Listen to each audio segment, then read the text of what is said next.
원장님도 환자가 줄었지만 그 없어진 환자가 네. 다 어디가 있냐면 우리한테 와 있거든요. 모든 일선에 계신 이제 의사 선생님들, 전공의, 뭐 의대생 이런 사람들이 많이 이제 걱정을 해서 사실 이제 어떤 처분이 내려질 거고 어떻게 하면 조금 그래도 피해갈 수 있나 이런 것들을 한번 생각해보는 시간. 안녕하세요, 의료행정판례연구 구독자 여러분 반갑습니다. 반갑습니다. 오늘로 2차 파업의 이틀째가 되었습니다. 의료계 파업 굉장히 요즘에 핫 이슈로 떠오르고 있는데 저희도 역시 관심을 가질 수밖에 없는 게 의료기관 그리고 의사 개인에게 가해지는 행정처분 때문에 그렇습니다.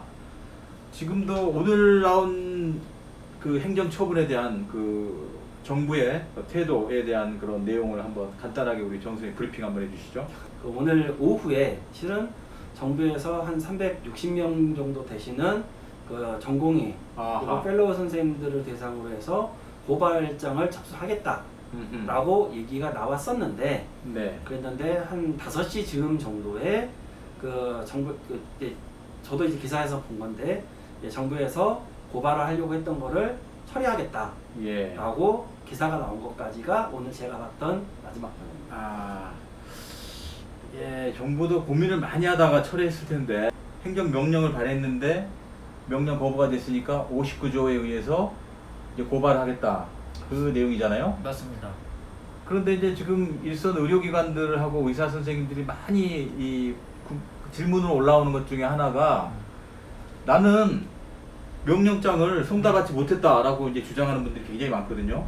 명령장을 우리가 보내면 복귀해야 된다 그 내용만 이렇게 나와 있지 구체적으로 어떻게 명령장을 발휘해야 되는지 이거에 대해서는 사실은 법조항이 있습니까? 네.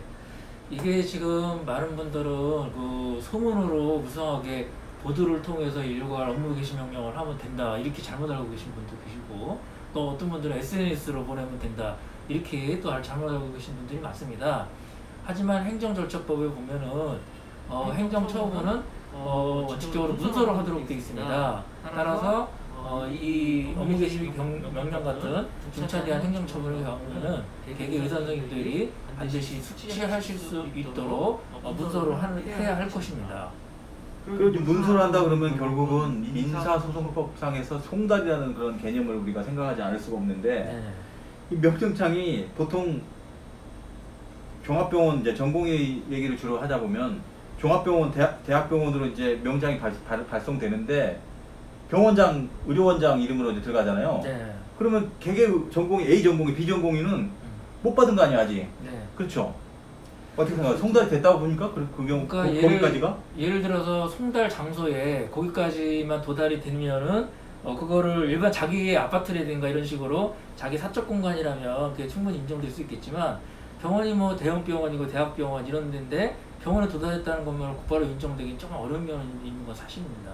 하지만 해당 과까지 도달이 됐다면 좀 달리 볼 여지도 있지 않을까 하는 그런 생각 좀. 근데 지금 있습니다. 보도에 의하면 의료원 그 개개 전공의들한테 안 보냈다는 거예요. 그냥 병원 자체에서 그냥 이렇게 서류를 그냥 반송 처리를 해버렸다는 건데. 아, 그러면 도달됐다고 어렵죠. 예, 그래서 네. 그러면 사실 이제 의료기관에 대해서는 행정처분을 내릴 수 있어요. 왜 더 하달하지 않고 그냥 너의 선에서 그냥 끊어버렸냐 하고 이제 책임을 물을 수가 있는데 개개 의사 전공의에게는 역시 명령장이 발송됐다고 볼 수 네, 어렵겠죠? 네, 어렵겠습니다. 도달했다고 보기는 어렵겠죠. 어렵겠죠. 네. 예를 들어서 이제 그렇지만 의료기관 개설자의 개설자. 입장에서는 당연히 도달했기 때문에 네, 반송하는 개설자는 이제 조금 문제가 생기. 근데 사실 의료기관 개설자 3차 의료기관을 생각을 해보면 사실 거기에 영업정지를 내린다는 게 또 파급력가 굉장히 크기 때문에 코로나 때문에 거의 불가능하죠. 사실상 불가능한 지금은 불가능. 지금은 불가능하죠. 지금은 이제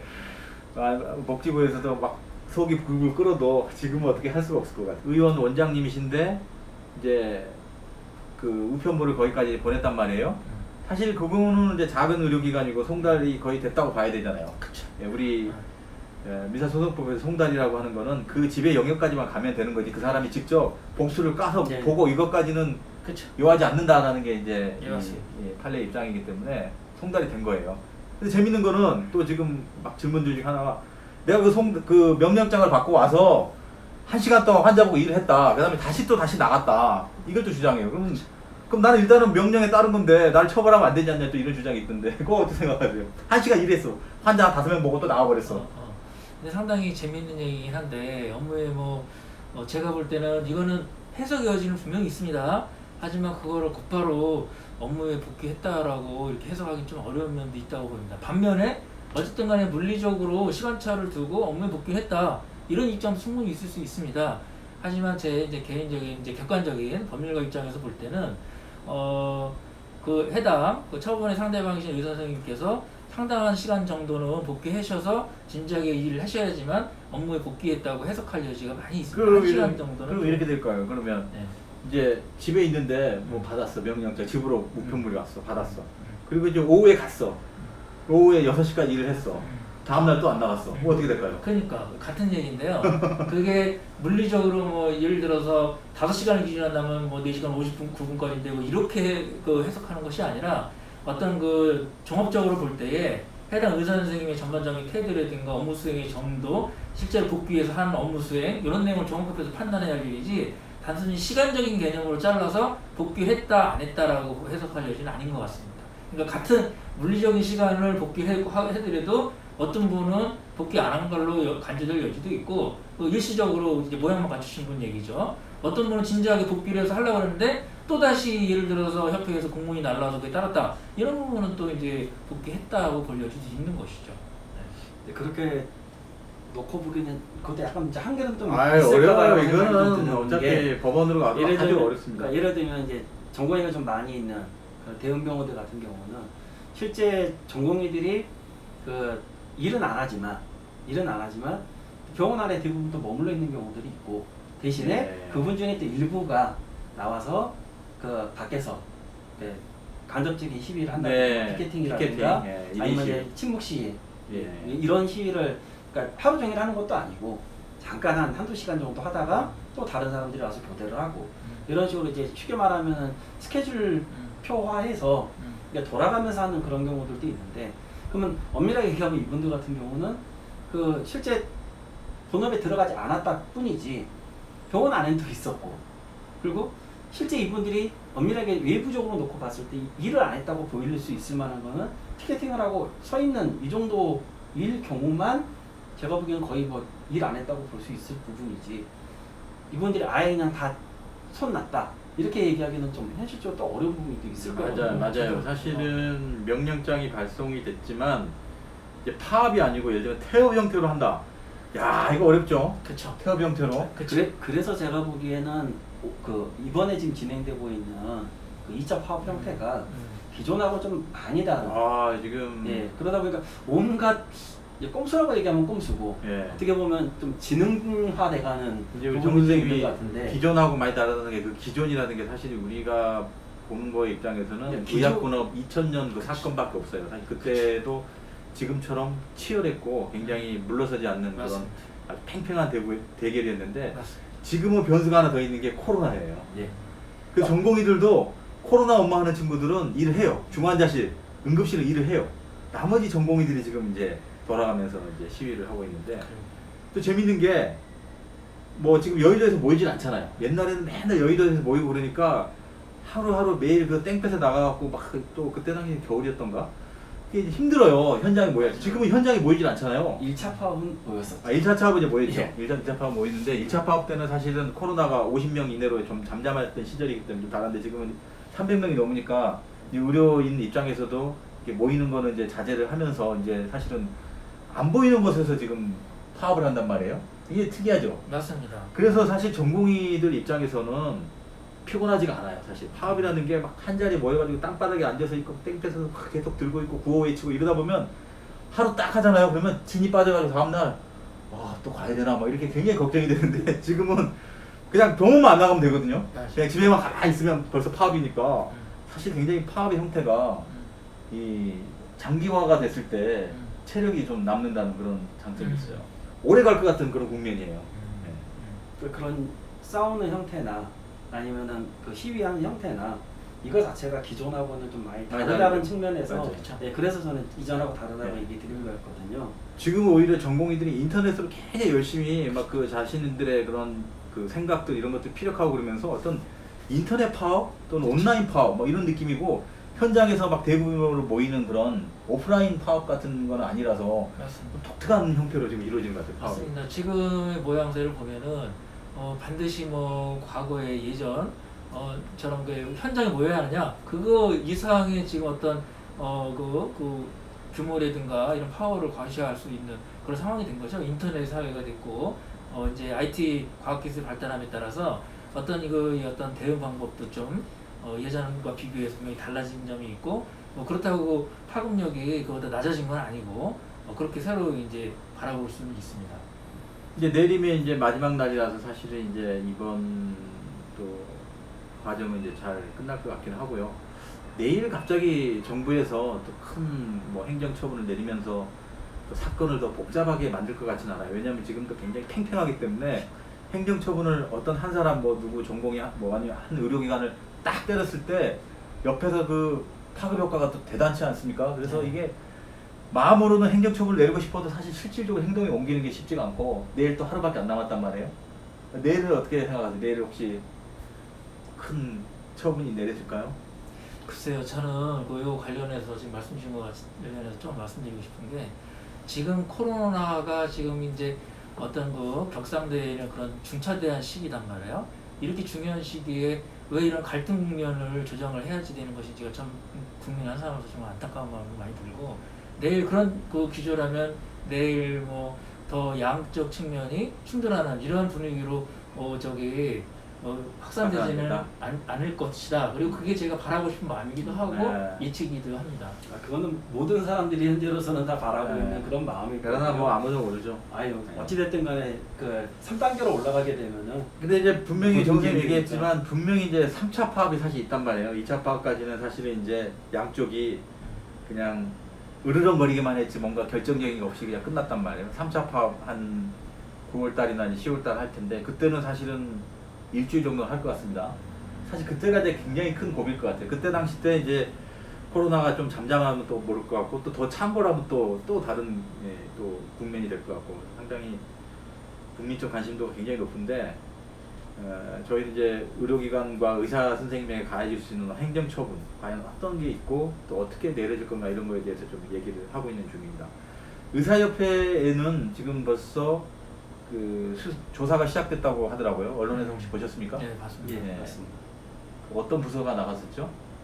아마 공정거래위원회가 공정거래위원회. 나간 걸로 아, 제가 알고 지금 그리고 공정거래위원회, 아마 복지부 공정거래위원회하고 복지부가 조사를 나가서 일단은 파업의 그런 책임자들은 아까 의료과학과 관계없이 공정입법입니까? 요즘엔 네. 옛날엔 독공법이라고 그래서 예, 지금도 그 풀네임으로는 독점규제 및 공정거래에 관한 법률이고 줄여서는 독규법이라고도 하고 공정거래법이라고도 하고 이렇게 부르기도 합니다. 그 법에 의하면 이제 어떤 협회적인 그런 차원에 있는 사람이 이제 협회 맞습니다. 파업을 주도하거나 그러면 이제 맞습니다.